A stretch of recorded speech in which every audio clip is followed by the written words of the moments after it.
আসসালামু আলাইকুম। আমি মোহাম্মদ ওয়াইদুল্লাহ আল মামুন। আজকে আমি আপনাদের সাথে আলোচনা করব ছবি আঁকার বিষয় নিয়ে। আপনারা যারা ছবি আঁকতে পছন্দ করেন অথবা ছবি আঁকা শিখতে চাচ্ছেন তাদের জন্য আমরা তৈরি করেছি প্রায় কয়েকশো ছবি আঁকার ভিডিও। আর এই ছবি আঁকার ভিডিওগুলো একদম ধারাবাহিকভাবে তৈরি করা হয়েছে। আপনারা অনেকেই মনে করেন হয়তো বা ছবি আঁকাটা অনেক কঠিন, কিন্তু আমরা বলবো এটা খুবই সহজ, অনেকটা হাতের লেখার মতোই। হাতের লেখার মতোই কেন বলছি, কারণ হচ্ছে আমি একটা উদাহরণ দিয়ে আপনাদেরকে বোঝাই। আপনারা যারা হচ্ছে কখনোই মাদ্রাসায় পড়ে নাই তাদের জন্য দেখবেন আরবি লেখাটা একটু টাফ, কিন্তু যারা হচ্ছে মাদ্রাসায় পড়ছে অথবা তাদের দেখবেন যে তারা খুব সুন্দর আরবি লিখতে পারে। ঠিক একই রকম যারা বাংলা ইংরেজি এইগুলো নিয়মিত ছোটবেলা থেকে চর্চা করে আসছে বা সুন্দর করে লেখার চর্চা করে আসছে তারা কিন্তু খুব সহজেই লিখতে পারে। কিন্তু যারা কখনোই হচ্ছে আরবি লেখা চর্চা করেনি তারা কিন্তু দেখবেন যে সহজে আরবি লিখতে পারে। ঠিক ছবি আঁকাটা একই রকম, যারা নিয়মিত চর্চা করবে তারাই ভালো ছবি আঁকতে পারবে।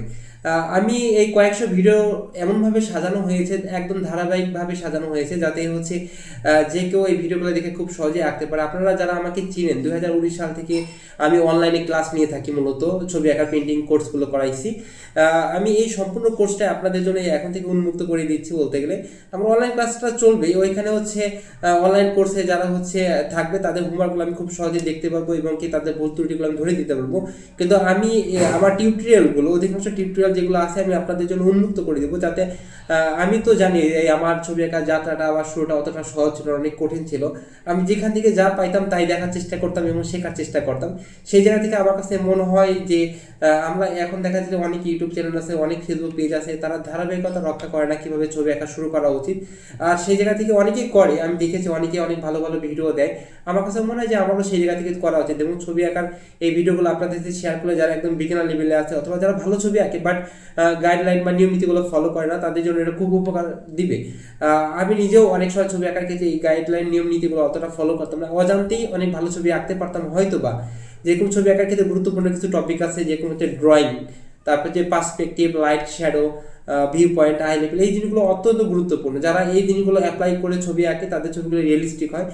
আমরা আশেপাশে অনেকে অনলাইন কোর্স করে বা ছবি আঁকা শেখায়, তারা এই জিনিসগুলো কতটা গুরুত্ব দেয় না, অথবা যারা অনলাইন স্টুডেন্ট আছে বা যারা ছবি আঁকা শিখে তারা এই জিনিসগুলো অনেকে বোঝেই না। আমি একদম বিগিনার লেভেল থেকে শুরু করব এবং কি সম্পূর্ণ কোর্সটাই প্রায় কয়েকশো ভিডিও আপনাদের জন্য একদম উন্মুক্ত করে দেবো। আর এখন থেকে ধারাবাহিকভাবেই ভিডিওগুলো দিব, যাতে আপনারা কেউ যদি ধারাবাহিকতা রক্ষা করে ভিডিওগুলো দেখেন, শুধু দেখলে হবে না, কিন্তু অবশ্যই আপনাকে নিয়মিত চর্চা করতে হবে। অনেকটা হাতে লেখার মতো। কিছুক্ষণ আগে আমি আপনাদেরকে বলেছি যারা কখনোই মাদ্রাসায় পড়েন যা তাদের জন্য যেমন আরবি লেখাটা একটু টাফ বা একটু কঠিন, ঠিক একই রকমভাবে যারা কখনো ছবি আঁকেন তাদের জন্য হাতের লেখা মানে ছবি আঁকাটাও একটু কঠিন হবে।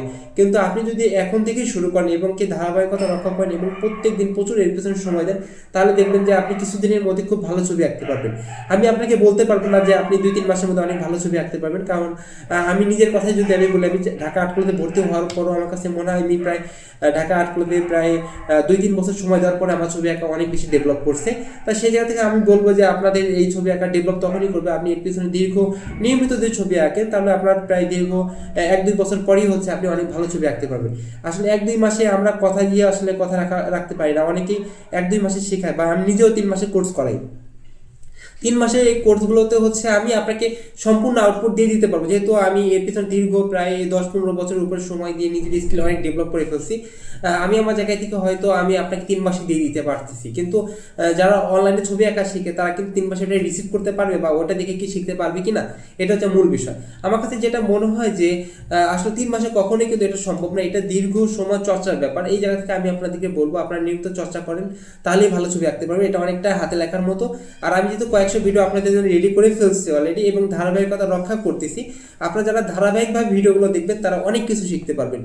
আর কোথাও যদি আপনাদের বুঝতে কষ্ট হয়, আমি অবশ্যই এই ভিডিওগুলো যখন আপনাদের আপলোড দেওয়া শুরু করবো আর কি, কোথাও যদি কোনো ভিডিও বুঝতে অসুবিধা তৈরি হয় বা সমস্যা তৈরি হয়, অবশ্যই সেটা কমেন্ট করে জানাবেন, ভাই আমার ভিডিওর এই জায়গায় এই কয়েক মিনিটে এইখানে কি আমি বুঝতে পারি। আপনি বিষয়টা যদি আমাকে অন্যভাবে বা অন্যভাবে বুঝিয়ে দিতেন, তাহলে আমি সেইভাবে আর কি আপনাদের জন্য ভিডিওগুলো তৈরি করব। এবং কি আমি চেষ্টা করব আপনাদের পছন্দ মতো ভিডিওগুলো তৈরি করা, যাতে হচ্ছে একদম বিগিনার লেভেল থেকে শুরু করে যারা হাই লেভেলে যারা কখনো অনেক ভালো ছবি আঁকে, বাট তাদের ছবিতে দেখা যায় কোথাও না কোথাও সমস্যা অনুভব করা যাচ্ছে, যে এখানে সমস্যা, এখানে অনেক রিয়েলিস্টিক, বাট তারপর কোথায় যেন সমস্যা। এই সমস্যাগুলো মূলত পার্সপেক্টিভ, লাইট শ্যাডোর কারণে হয়ে থাকে। আমি এই সকল বিষয় নিয়ে একদম বেসিক থেকে যা কিছু আছে সব কিছু নিয়ে আপনাদের সামনে এখন থেকে তুলে ধরবো। আমার কোর্সগুলো একটু ধারাবাহিকতা রক্ষা করার ক্ষেত্রে আমি প্রথম দিকে হচ্ছে ড্রয়িংকে গুরুত্ব দিব সর্বপ্রথম, কারণ ছবি আঁকার একদম বেসিক যে জিনিসটা সেটা ড্রয়িং ভালো হওয়ার পরে আপনাকে লাইট শ্যাডো সম্পর্কে ভালো ধারণা থাকতে হবে, তারপর হচ্ছে পার্সপেক্টিভ সম্পর্কে ভালো ধারণা থাকতে হবে, তারপর হচ্ছে স্কেচ করবো, আমরা ওয়াটার কালার করবো, অয়েল পেস্টেল ছবি আঁকবো, আমরা সব ধরনের ছবি আঁকবো। আপনারা অবশ্যই আমার সাথে থাকবেন এবং আমাকে সহযোগিতা করবেন, তাহলে দেখবেন যে আপনারা অনেক সুন্দরভাবে ছবি আঁকা শিখতে পারছেন। এবং কি চর্চা ছাড়া কোনো বিকল্প নেই। আপনারা যদি নিয়মিত আমার টিউটোরিয়াল দেখেন কোনো লাভ নেই, আপনাকে আমার টিউটোরিয়াল দেখার পাশাপাশি আপনাকে নিয়মিত চর্চা করে যেতেই হবে। আপনি যত বেশি ছবি আঁকবেন আপনার ছবি আঁকা তত বেশি ডেভেলপ হবে। হয়তোবা আমি যেটা আঁকাচ্ছি আপনার এটা নাও পছন্দ হতে পারে, তখন আপনি আমারটার মতো অন্য কোনো সাবজেক্ট পছন্দ করে নিয়ে একই নিয়ম বা একই রুলস ফলো করে, গ্রামারটা একই রকম ব্যবহার করে আপনি আঁকতে পারেন। দেখবেন যে আপনার ছবি আঁকার সময়ের সাথে সাথে আরও ডেভেলপ করতেছে। আমার এই ভিডিওটা আপনাদের কেমন লাগছে বা আমার সাথে কোনো সমস্যা থাকে অবশ্যই সেটা কমেন্ট করে জানাবেন। সবাই ভালো থাকবেন। আসসালামু আলাইকুম।